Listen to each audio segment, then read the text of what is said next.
Hello? Ah, okay. Now, better. Ima? Yeah, so you should, who has control? You say you can share your screen. Let me see. Yeah. You mean like share my screen through Hangout, right? Yes, please. Yeah. Now I don't see the option here. It's in my window. It's on the right hand side. On the okay. Sorry, Yeah. the Let me left show hand. on left side. Yeah. Yeah. I see that. Okay. It's a green. Okay. Do you see now? Yeah, we can see your screen. Okay. Good. So that means you are now going to broadcast it on your side. Yes, it's live now. Okay. Okay. All right. Good. Good. Yeah. Oh shoot. So the audio delay. Yeah, there's some audio delay. You should expect it, but you are live. You can effectively close the live feed on YouTube, or you can mute that one.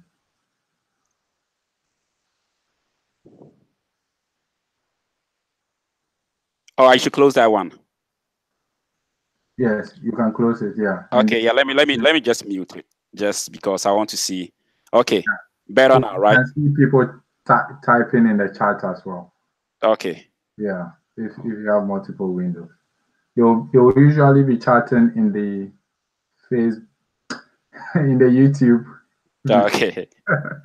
In the YouTube video as comments.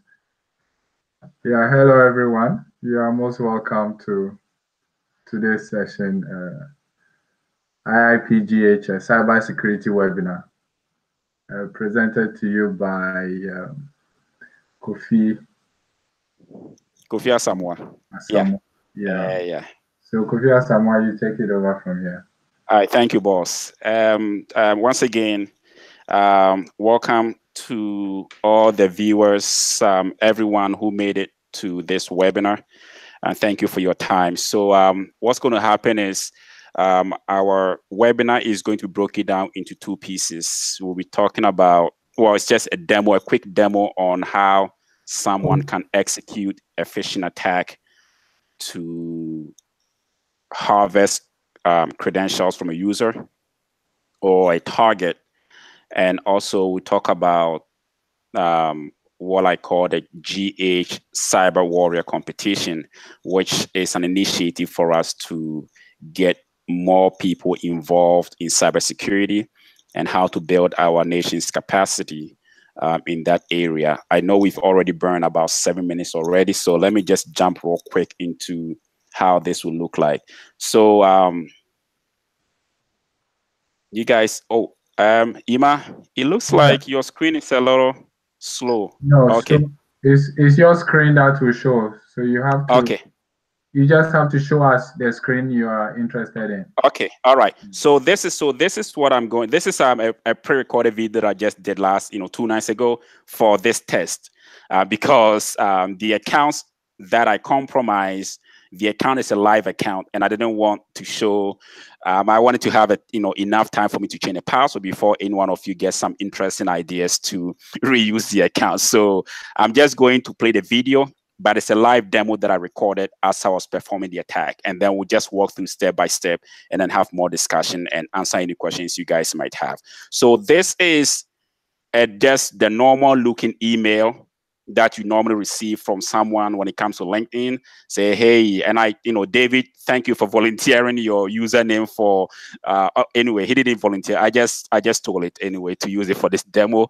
But, you typically receive such an email coming from someone, LinkedIn or anywhere like Facebook or any sort of email saying, hey, this, that, and then based on the content of it, you may have to click and then it looks like more legitimate. So in this case, I use this LinkedIn invite as an example. And as you guys can see, I use my company's Gmail account for it. It looks more legit. It's coming from david.go@iipgh.org. No malice here. You see Stephen Asamoah here. Hi, Stephen. And then, just click on the invite. So here am I entering my password, my credentials. Good looking, page from LinkedIn. just type in my credentials, and then, just trying to access it. Okay, it doesn't work. I try to, type it again to make sure that I get, I get to the site to accept this person's invite or whatever thing he's, posting on LinkedIn. Because again, our job is all about networking, and these social media platforms are a great way to, network with people. So I log in, nothing, looking crazy here. I go about my business just to confirm that this is the account. For me, just browsing, I'm able to browse LinkedIn. But then we go back here. This is a platform. So unbeknownst to you, at the back end, this is what the attacker is doing. Whoever sent you the Phish, in this case, I sent a Phish out to a sample of 3 people. One of them is the CyKrypt demo user. And as you can see, this is a Gmail account that it went to. And then this is my report, my results as I'm sitting home somewhere, looking at whoever is clicking on my link, whoever is, opening the email, and who is submitting information, right? So in this case, I see that, this person from, CyKrypt demo user with the Gmail, CyKrypt at Gmail had actually accepted my email, read it, and then clicked on a link. And as you guys can see, these are even some of the information that I was able to gather by even clicking on a link. First of all, I could tell the OS version this person is running, the version, or whatever browser this person is using, whether it's a Chrome, Firefox, IE, whatever, the version number. As an attacker, even if the person doesn't even submit credentials or anything, this will actually be a good information for me to go back and then craft an attack payload based on some of this information. Because now, if I know the version of Chrome this person is running, and there's any vulnerability out there for this particular version, I could go back, rebuild my phishing attack again, and then send a payload embedded into my request, and I may be able to compromise this person's system.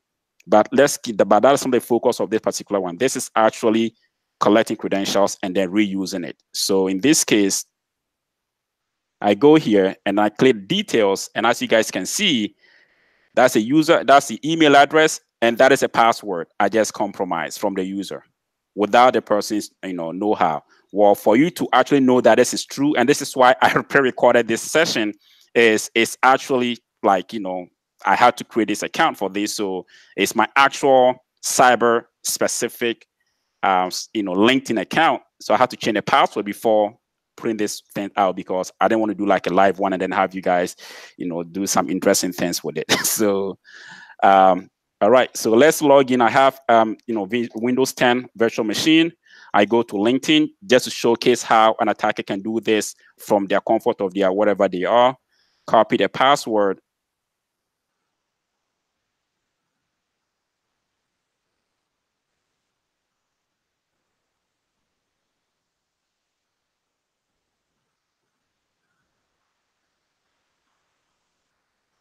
And as you guys can see, I have gained access to this person's LinkedIn account. All right. So that is actually how somebody can execute a phishing attack against a user to compromise the account. Now, let's just, before I go about with anything, anyone has a question? Okay, so I assume anyone with a question will type it here, right, Ima? Yes, anyone with a question will type it there. Yes. Oh, okay. All right, thank you. All right, so now that is how the attack looks like, being able to compromise someone's credentials. Now, you may this looks like some, Hollywood video kind of thing, but there are a lot of things that goes behind the scenes to actually build this infrastructure to actually execute a successful phishing attack. Now, the reason why I'm doing this demo is actually, I'm part of, I'm actually executing a red team engagement right now. And this was one of those ways that I was actually able to compromise credentials of about 13 users. Now, when it comes to cyber attack, we always say that an attacker needs only just one credential, and then that is it. Once they have that credential, they gain access to a valid account, and then they will just take it away from that. right? So the type of attacks, the techniques being used nowadays have shifted from system level exploitation to more of human side attack vector. What that means is most attackers nowadays actually target users, and most attacks are now what we call exploitless exploitation. That means most attacks don't even require exploitation at all. They don't need any code execution. All they need is some very nice calculated phishing attack or some sort of human-based attack, and that is all they need. So I'm going to share with you one of these research reading, and I would encourage most of you guys to read. Most of the time, what I've seen with people, in Ghana is when we talk about cybersecurity, all people are interested in is hacking.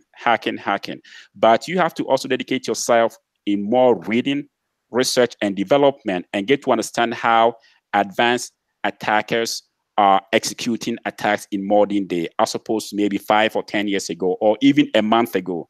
So this is FireEye, which is one of the biggest organizations when it comes to cybersecurity here in the US. We have these reports come out a lot every year from companies like FireEye, IBM, Symantec, Verizon, and these reports are very, very interesting. And you guys should dedicate yourself reading some of these things to understand how these guys carry out attacks. What I would like to concentrate on is the fact that the TTPs that these guys use in the modern day attacks, most of them are phishing attacks. So this report basically talks about some of the APTs. And for some of you who may not know what an APT is, it's basically what we call the advanced persistent threat actors. These are the guys who are most of the time state sponsored. When these guys want to come after you, they would get in one way or the other. They are well funded. They are well skilled. They have the patience and time. Months. They will dedicate months and even a year trying to penetrate, and most of them are very well calculated. So this report broke down some of these APTs. This one is like APT 32. We go all the way down. We have APT 10 and all those names. But what I want to concentrate on is their mode of attack. Now, this is how some of these, and this one, most companies have different way of explaining and elaborating on how attackers execute attacks scenarios. But this is the gist, the bigger, the overall look of how cyber attack is initiated from the beginning all the way through to completion. So if you look at the initial compromise, that is how do these guys first breach how did they gain the first initial or compromise an account or something or system? You can see it's through spear phishing. All right. So the APT 32 guys, 33 guys, actually, which is I think they are linked with Iranian group. They come in. The first breach is through spear phishing. And then the rest is just, the phases of attacks, cyber attacks, and then all these things, the TTPs. The next one is APT 34. The same way. What do we see here? Spear phishing.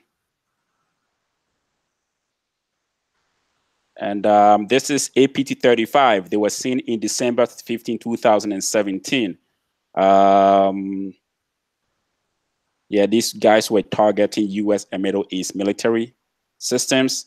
Mode of operation, initial compromise, phishing, right? So you guys can get a picture that I'm trying to point here. Phishing attacks are very, very, very serious. Those are the ways most of these guys are penetrating organizations. They're not even worrying about trying to write an exploit or whatever, because they know the human side is the easiest entry points into into organizations. So I see, how can I know a LinkedIn request is genuine and not a phishing attack? That is a very good question. So we are going to go back and pre-play the video this time, and then have you guys look at certain things. And this one, I intentionally made this like a bit like a vanilla phishing, because when I did an actual penetration test or red team engagement, we have to do a whole lot of customization, because it will depend on my reconnaissance. I have to make it look more legitimate. But there are certain things here, I don't know if you guys caught it, and I intentionally wanted you guys to see if you can catch it. So, Ima, is that you? The data next? Okay, Yeah, so let I'm me answer your. yes. Okay, so I'm going to play the video again. Just pay attention quickly. Now, this is all good. I mean, yeah, it's coming from David. We know it's David. Look at this. This is like one of the poorest phishing attacks you can ever see. Yeah, you see, this is coming from David, right? But look, it's still Paul Wilson. I mean, this is easy for me to fix eventually. Of course, I'll show you how I can edit all these things and then resend it again so you guys can see. But the most interesting one, where you guys missed, okay, here. You guys don't see anything fishy here.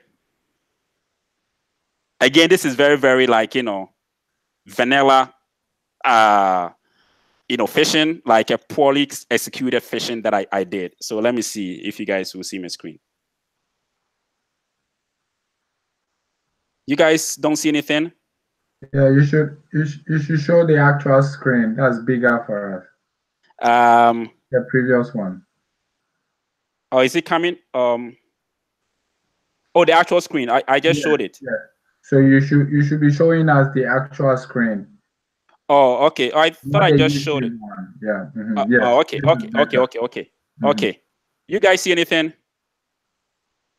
Okay, so it's not a LinkedIn URL. Yeah, it is not.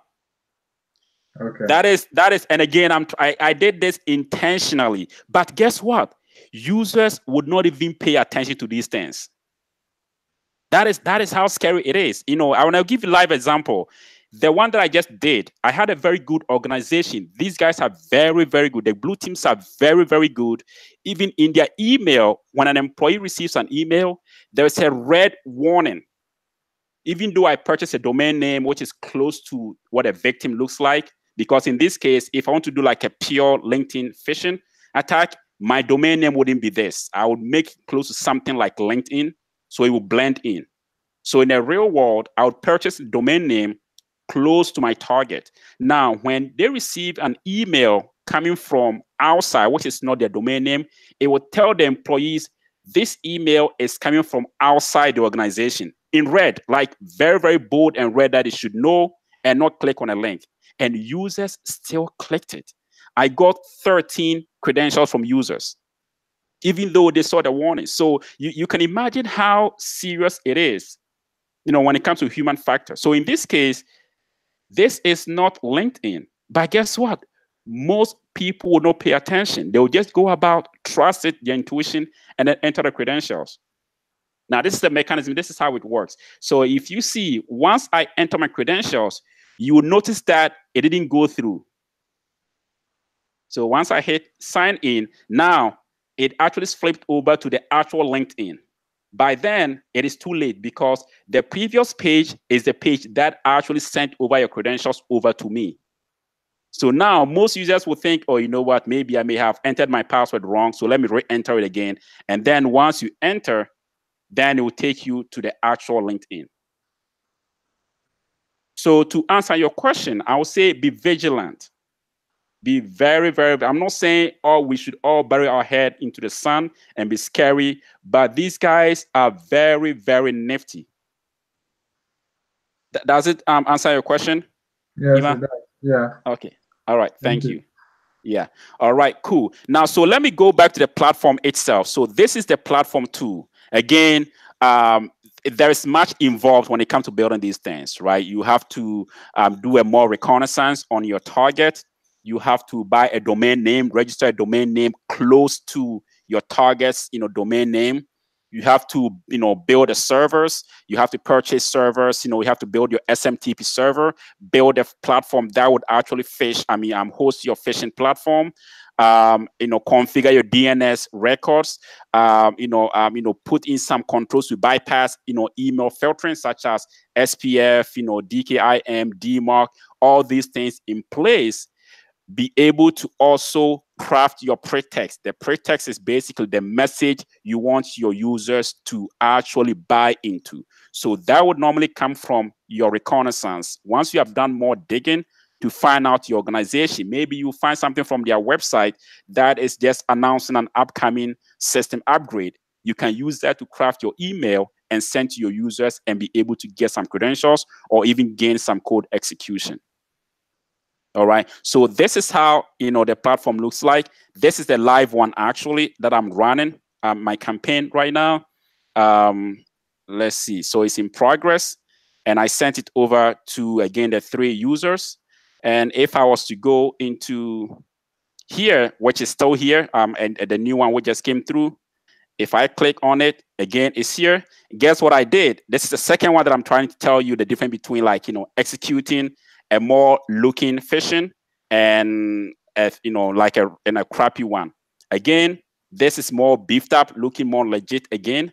But guess what? Actually, I have this as, David's information that I just put on here. And again, of course, all these things are, it will take you here to LinkedIn, our fake thing. 1, 2, 3. And then I will take you to the row, LinkedIn. And then here it is. Once I refresh it, now it will tell me, okay, we have information coming in, give us all this data, and then we can go about our business trying to compromise this user's account. Any question before we jump into another topic?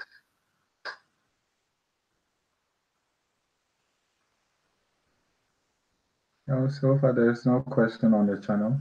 Okay. Continue. All right, and I know it could be a bit too much to consume, but that is again, this is something which takes hours, days, and even weeks to plan and execute. And I'm trying to combine them into just about 15 or 20 minutes. So of course, I know it will be overwhelmed to a whole lot of people, but this is basically some of these things. This is done. Yeah, I think the fact that you are raising the awareness is even important. That when you get an email, you should be careful. Be very careful. About clicking links. Yeah.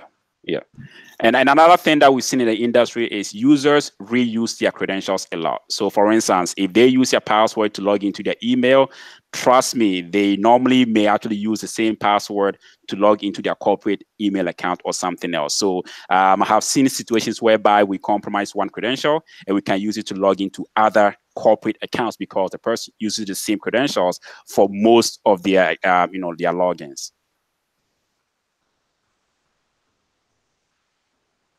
Yeah, I see AKK is a program you're using over the shelf that can, yes, it's called Phish. It's an open source platform. If you go to GitHub and then type in Phish, it's very easy for you to download, make some customizations, and get it up and running. The only thing is that this is where the young people into cybersecurity get confused and they want to rush in and then just do something real quick, and it doesn't work for them. And they'll be like, well, Kofi showed it and it worked perfect. Why is it not working for me? Remember, like I told you, these things are professionally done by people who understand cybersecurity. You need to have some technical know-how. You need to be able to do some more reconnaissance. You need to be able to know how to purchase domain name. You need to know how to be able to update and configure your DNS records. You need to be able to know how to set up your SMTP server. You need to be able to set up encryption, your SSL for your platforms. A whole bunch of things goes behind the scenes. So this thing that I just didn't take me just few minutes or hours to do. I had to go through a whole lot of things to make this work. So I had to buy a server. So this phishing right now is costing me, I'm hosting this thing right now on a server, I'm running right now on a platform, on a cloud right now. So it's not just point and click and just off the shelf and run. You need to do some more work. You need to put in more work to get it up to speed to work.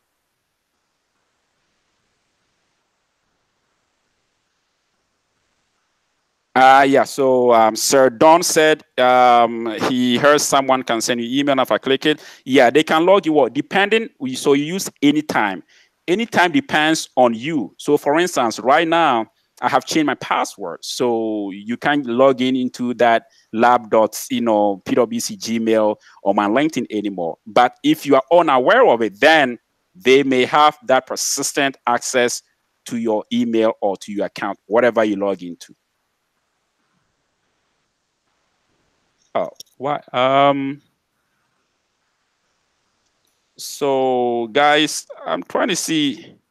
This full screen thing is just like, not working for me. All right, let's see. This? No, just show your normal video. Do not look into the YouTube Oh, okay. video. Yeah, I'll be reading the questions for you. Oh, okay. That would be fantastic. Normal slides, yes. Okay, that's the boss. All right. So the next one we are going to talk about is the Ghana's Cyber Warriors, the GA Cyber Warriors competition. So I want to show you guys like something very quickly, some few things, just to get your attention on what is going on, outside Ghana that people are not aware of. So this is a cybersecurity curriculum for a high school here in the US. I actually picked this one out, like I think last year, trying to do some research on, how these guys are building their capacity, the cybersecurity programs.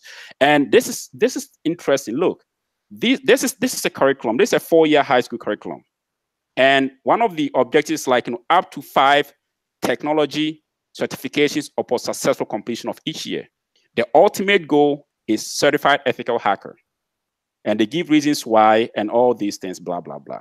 So let me run through quick. So, all these things are here, what they intend for you to be in the future once you finish high school. And then they give encouragement here, all that. But look, the first year, they will be using CompTIA A+ certification to teach these kids. Second year, they will use Net+. All right. And then, of course, all these things they will define, they'll do some, all these things in the lab and all those, stuff. So by the end of first, 2 years, these guys have this, according to this school's curriculum, certification. All right. So then the third year, talking about some C++, some lab work and all those things, talking about some Java stuff, cool stuff here, all these things here. And then where is it? Yeah, so essentially, by the time you finish up your high school, according to this school's curriculum, which is most of the schools here in the US are now doing, this is actually they said for both middle school and high school students. This is how some of these countries are building their capacities, their capabilities when it comes to cybersecurity. We have, let me show you another. There was a DEFCON, there was a DEFCON for this year. And one of the highlights of this DEFCON was actually children as young as, I think, between 8 and 15 were actually attending these programs, DEFCON, hacking conference, and actually learn how to even hack an ATM machine. I'm voting machines. I have been to some conferences here in Chicago where I have seen 15-year-old kid giving a presentation at a hacking conference. And you know who come to these hacking conferences? All types of people. The good guys, the bad guys, they come there to share ideas. They come there to share experience and study and learn, training and all those things. The FBIs come there, NSA, CIA, all the alphabet boys come over there. In fact, they will come there to either give presentation or even recruit, hire people to join the cybersecurity programs. Right? Even here, our own neighbors, Nigerians. I belong to these guys. I know some of these guys. I belong to their groups, from Nigeria. These guys have been attending cybersecurity conference, competition for the past few years, and they actually have some 2 groups I know these guys. This is their main guy, Rotimi. He's a good friend of mine. And this guy actually comes to Ghana once a while too. And these guys actually compete in global scale. They came to Atlanta like a few weeks ago to compete on a global scale. Why am I showing all these things? I'm showing this because for us to get understanding as to how nations are aggressively building their cybersecurity capacity. And no one is waiting for anyone. That means we need to show more awareness and build our capability. So that is why I decided to use this program to push out awareness so we can have cybersecurity awareness competition periodically in a more knowledge sharing and fun way. Okay, so if you go to the site, I know when I sent out a beta version of it, some people had registered. I saw some had not been able to actually complete. I think some didn't understand how to use the platform, how to answer questions and all those things, or some were scared to even try. And that is why I wanted us to have this discussion to encourage ourselves. Don't be scared. In our line of work, no one wears all the hats. I know that is how it is in Ghana, but here, when it comes to all these things, we work hand in hand and work in teams. Me, for instance, in a real world, when we do some work, sometimes we go as a team. I may be good at one specific area.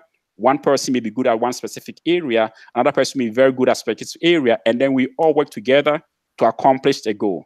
So to make this more fun, that is why you can actually create your own group of 3 people, and then you can all share ideas. Do research on these questions. All these questions are up on the internet anywhere you can find them.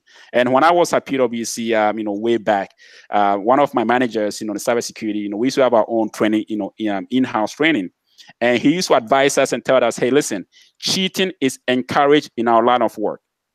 You have to learn how to cheat. Don't try to find the longest way to do these things. If you can find the easiest way to do it, do it. Because hacking and all these things are not about elegance. It's about being efficient. So when you come to the website, this is a brief description, not too much here. The rules are here. Respect them. Pay attention. Read them to understand the rules. Because I know somebody came back to me, be like, how do I answer the flight question? Like, yo, I have them here. I have them within the rules here. And then he was just laughing. Later on, he was able to do the questions and he was just laughing. But I'm saying, read the rules, pay attention, no rush here. This is the fun way for you to actually build your capacity. Now, the content of these things will be around some of these cybersecurity certifications. It could be around certified ethical hacker. It could be security plus, it could be network plus, whatever, so anything out there, we'll use it to build a competition and then have you join and then, compete here. So this is how to register. This is how to also log in. Okay, so in this case, I'm going to walk you through, let's say a user. Now, registration is off. I turn it off in the meantime, but I could turn it back on after this discussion. They are live. You guys can come and register and then play around with it. I would encourage you to actually form teams. You can just have your small clique of WhatsApp of 3 people, register with one name, one password, and then all of you can log in at the same time. And then just go about answering questions. If you don't know something, Google is your friend. Research is your friend. Google is your friend. Okay, Ima, do we have any question? Or should I keep going? Yeah, there is a couple of questions. Okay. It seems one will need programming skills before entering cybersecurity profession. No, sir. You don't. Trust me. I'll be the first even to raise my hand. I don't have programming background. I have a little bit. It's good to have understanding of it. Here in the U.S., there's some requirement for you to take, some of the programs. For instance, your master's, you need to have some basic classes and courses from your from your undergrad. So for me, I had to know how to, write Java, Java, and some few small coding, classes. But you don't have to be hardcore programmer to get into cybersecurity. Trust me, all you need is attitude. one thing that I've seen is our weakness in Ghana, and I'll hit on that because I'm very passionate about this job, and I want to see most of us get into this field, but we don't have the passion. I see people who say, I want to get into this field, but Charlie, the moment I begin to give them how I got to this far, they just like vanish. So no, you don't need to have any programming background. Just have the desire. Just have the persistence to want to read, learn, research on your own, and then just once in a while, just kick yourself in the wall somewhere, and it will be all right. Then you come back right up back again and just get your stuff together. But you don't need a programming background. Okay, thank you. All right, so this is how. So once, if you guys saw me logging in, so this is how you log in. You log in here. You have the navigation here. You have the tutorial. You can click on it. It will start walking you through the time clock here. We keep count of how many days is left or how long it is. It will tell you, the flags you've captured. So countries marked with this yellow are the ones you have captured. These are the ones owned by other people you're competing with. Zoom in, of course, plus and minus, command line stuff. Navigation here, this is how you navigate, rules, account, log out. The scoreboard is where you want to see who is winning, who is ranking well, those kind of things, right? So here on your left, you see your name here, yourself will be here. It will tell you your points. The rest of the ones you're competing with will be down here. Announcement will be here. You can always expand and just break them out if you need more space here for the map. As you guys can see, this is in a world map format, right? Activities will be here. It will tell you who is capturing something and whoever is doing something here. And then these are also the teams. These are your logos. You can actually upload your own logo. If you register as a team. I remember when I did the first demo, I actually did it in a form of high schools in Ghana. So I was able to upload Presec, OWAS, Prempeh, those kind of schools with their logos here to represent each school, right? This, you can narrow down to specific category of question you want to answer. If you want to narrow down to, you want to see all the flags questions, or you want to see only just quizzes or best basis or all of them. Again, you can bring this down if you need more space. This will be the time here. So we have 2 days and 14 hours and 30 minutes. And then you can always minimize so you can have more space to yourself. So now, anything that you see here, you highlight on it, you see the question and the country that it represents. All right. Anything here you see will say inactive. That means there is no question from that. So anything that you see like in the light, blue, that kind of thing, is a question. All right. Okay. So if you click on it, then it will take you here to the question. Of course, the country here, just a small title here just to make it funny. I'm so happy about this. And then this is the actual question. Which of the following is a type 2 hypervisor? Provide answer in alphabet form, such as A, B, C. So basically, this is the multiple choice question. So if you want to answer, you have VMware Player, Microsoft Hyper-V, VMware EX, kernel-based virtual machine. So if you want to answer this one, and let's say you type in the wrong answer, let's say B, and submit, you see a red. Nope. You can still try, and then just, A, and then we'll just give you. So now, if you go back here, you see that, let me see. So yeah, you see that you got yourself like, 40 points for that. Okay. If someone else goes and answers, they'll get points for that. So this is where you can actually keep track of the rankings here. So right now we have about, 9, competitors. And by the way, if any one of you guys are on this call, you can actually log in and then start competing if you want. All right. So again, you can go back here now. This competition is broken down into 3 pieces. Let me go back here. If you see, I have base, flags, and quizzes. Now, the quizzes are basically, like you just saw, multiple choice questions. You click on it, you need a question, and then just type it in, hit answer, and then you go on. Some of them might have hints. The hint will give you a clue as to how to go about the question, but you may lose some points. So some hints will cost you about, let's say this thing costs 15 points. A hint might cost you like 5 points. So you may end up having, if you click on link, you might end up getting, 10 points if you answer it correctly. Right. So that is how quizzes are. It's just very easy. We all understand it. Flags are in a form of, for instance, you have an attachment, and the goal is for you to actually download the attachment and then crack whatever the attachment is, and then submit as your answer by first specifying flag, and then this, and then some answer, and then close it, and then submit.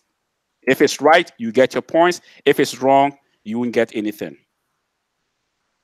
Now, the base is the ultimate of all. The base is basically, I have a system running that is vulnerable, is exploitable. Now, this is where I would say you get more points, because this one has an actual system that I'm running right now on a server here that you can actually go to.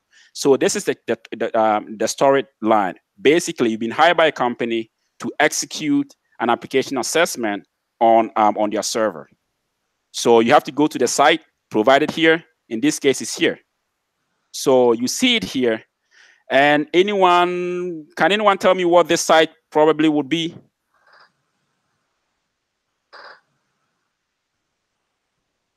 All right, so this is a Tomcat.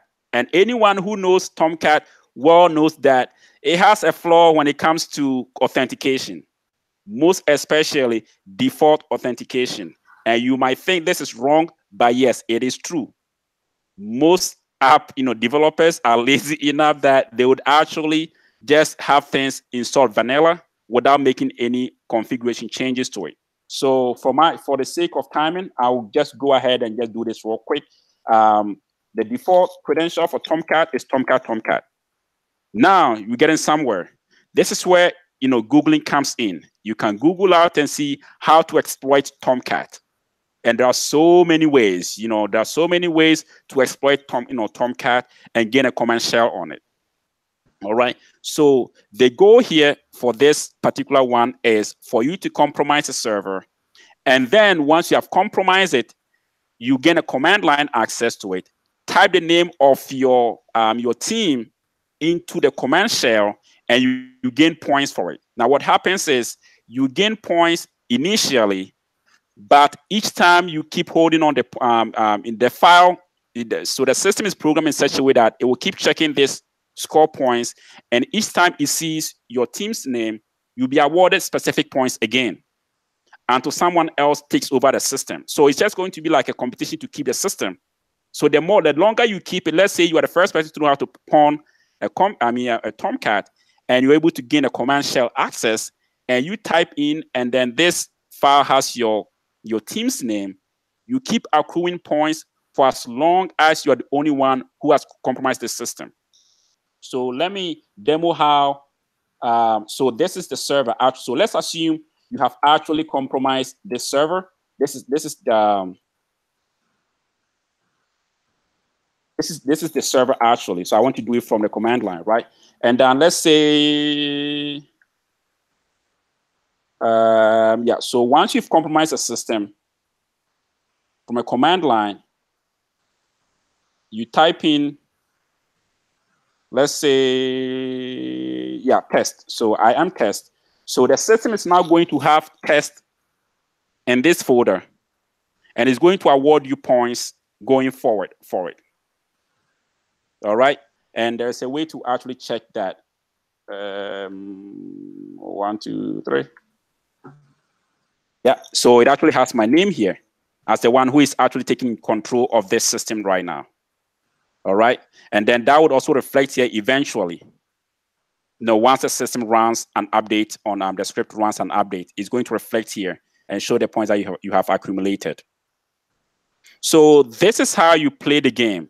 First of all, if you are not too, I know the base one will be more challenging to a lot of people who may not have the skills to compromise a system, but I wanted to have it as an option for those who are maybe a little bit more advanced or who actually want to challenge themselves to answer those questions.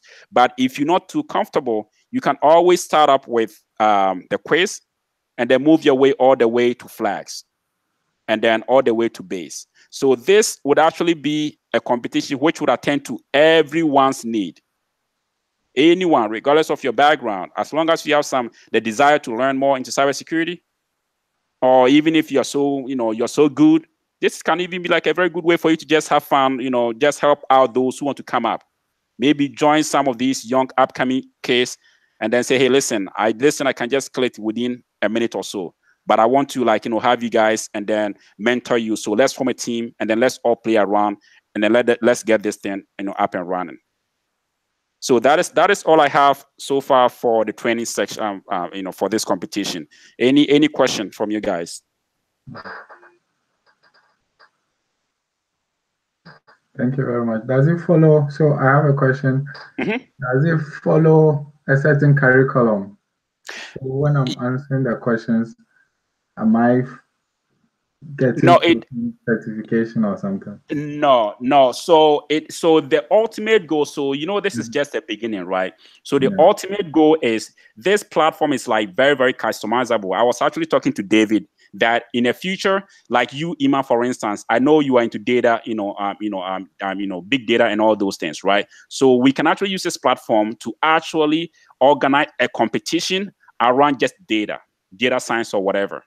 Okay. So so we can actually in the future, again, it's subject to some whatever happens in the future, but it is not geared towards specific curriculum, but it can be done once we gain like a big platform and want to use this to actually channel towards specific cybersecurity or IT or ICT curriculum. But in the meantime, this one will cover most of the technical cybersecurity things. I'll bring in some things from CEH, some things from hacking, some things from penetration testing, some things from vulnerability assessment, some things from security plus, some things from net plus, some things from Java, whatever, web application, so that you have like a flair or a mixture of all sort of knowledge or curriculum. But in the meantime, no specific one, just a way for you to enhance your knowledge in cybersecurity.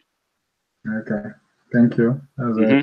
Yeah, because some of these questions, I didn't get a chance to go through most of the flags. Some of them touch on cryptography. Some of them touch on how to, password cracking. All these are part of it. So, for instance, this one, you have a SHA-1, file. And the goal is for you to actually crack it using, something. Again, request a hint. I have a hint here. So, once, you're able to use Hashcat and down from LinkedIn, those kind of things, this will touch on cryptography, those kind of things. So, crypto and, password cracking. So this will be just like a mixture of everything. So all of us will have like a playground. That is why I was talking about the fact that, it's good to form a group, because some of you might be good with crypto. Somebody might be good with web. Some may be good with, phishing. And then once you come together as a team, then you'll be able to enjoy this game.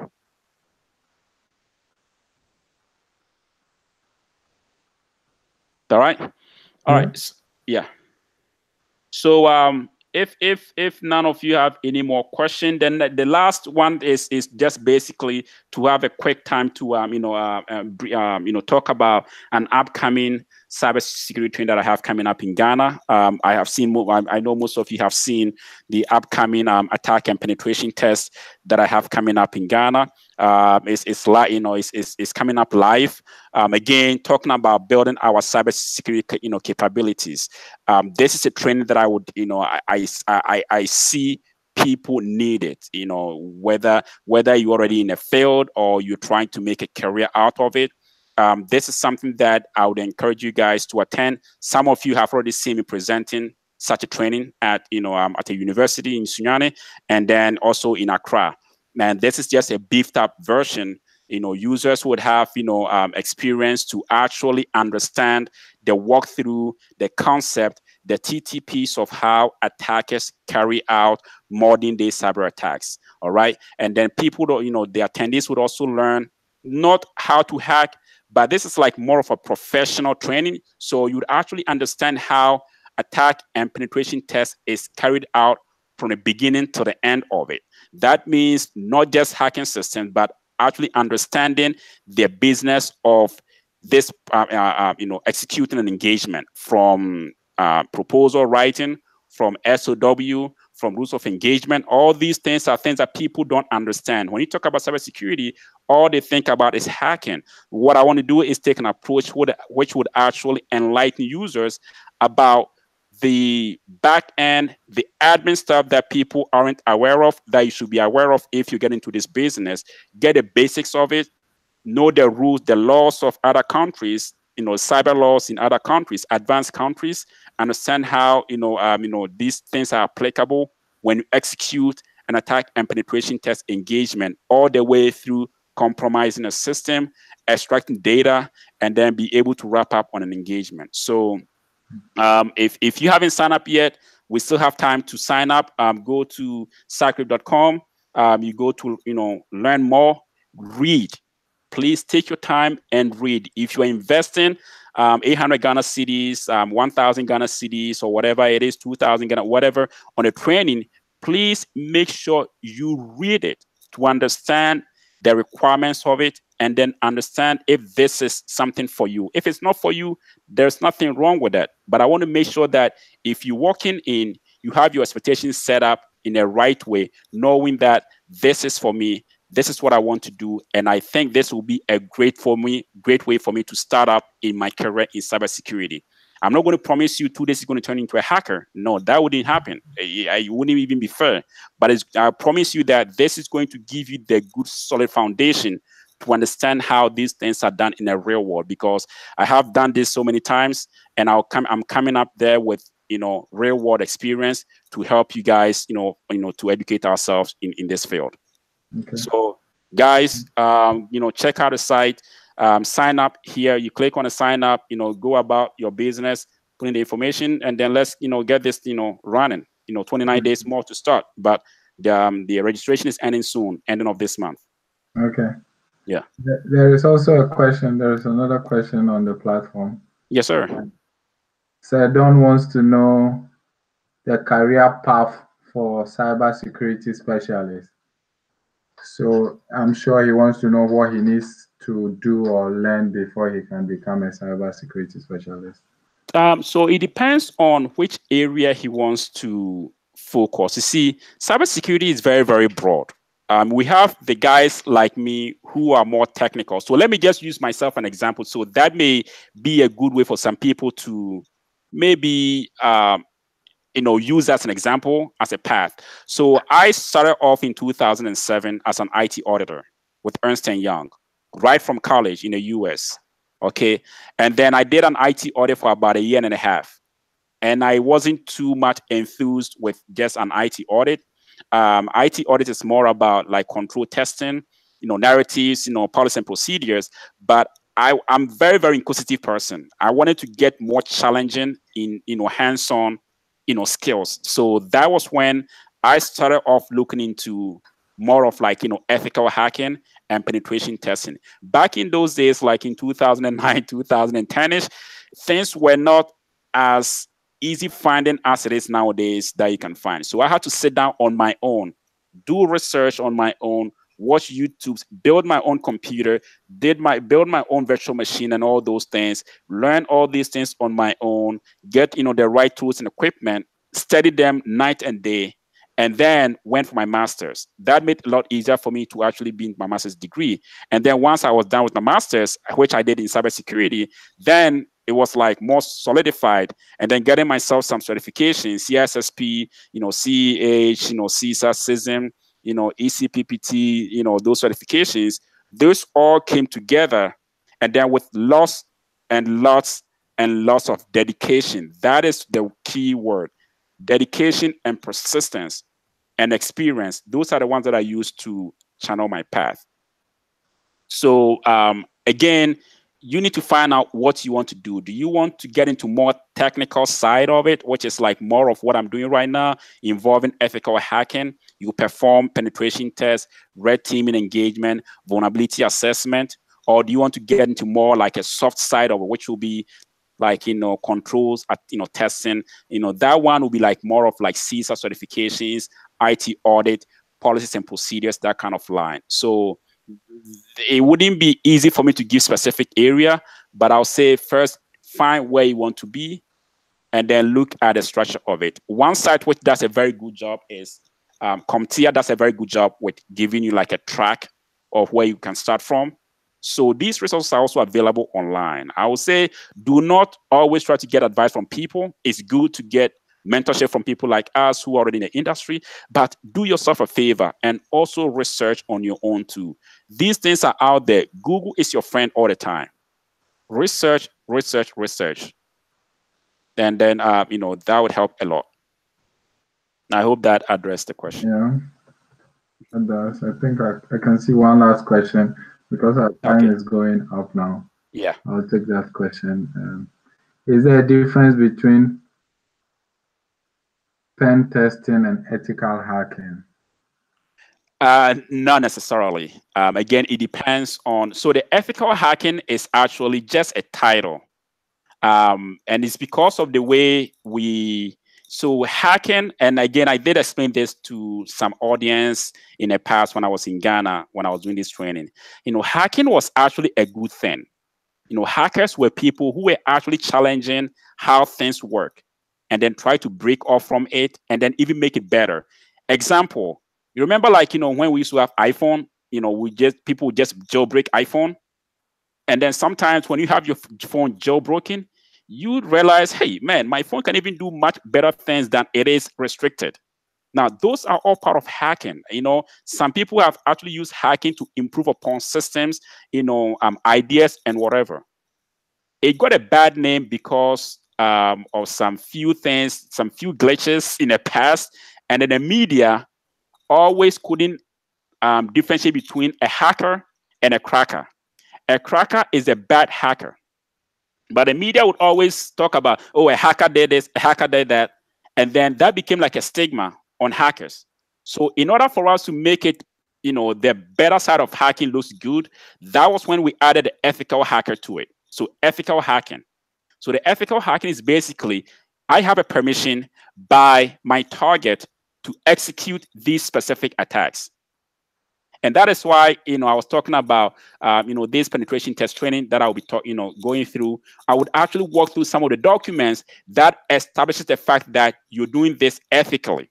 Because as a penetration tester, there are certain things you have to conform to, sign some documents, and then that translates into you doing these things ethically, hacking ethically. So there isn't any difference between the two. It's just that, you know, ethical hacking is just like a title, but penetration testing, attack and pen, those are all the same. Doing them ethically. Okay. Yeah. Thank you very much. We would like to, I think I will, on behalf of IIPGH, and on my own behalf, thank you, Kofi Asamoah, for taking us through cybersecurity and showing us to be vigilant. No problem, sir. Grow our knowledge in the area of cybersecurity, and I hope you would register for the upcoming training, as well as register for the gaming platform to grow your own knowledge as well. Yeah. Thank you, and see you in our next webinar. All right. Thank you, sir. And thank you guys, everyone, for attending. Yeah, we love you. Okay, thanks. Bye.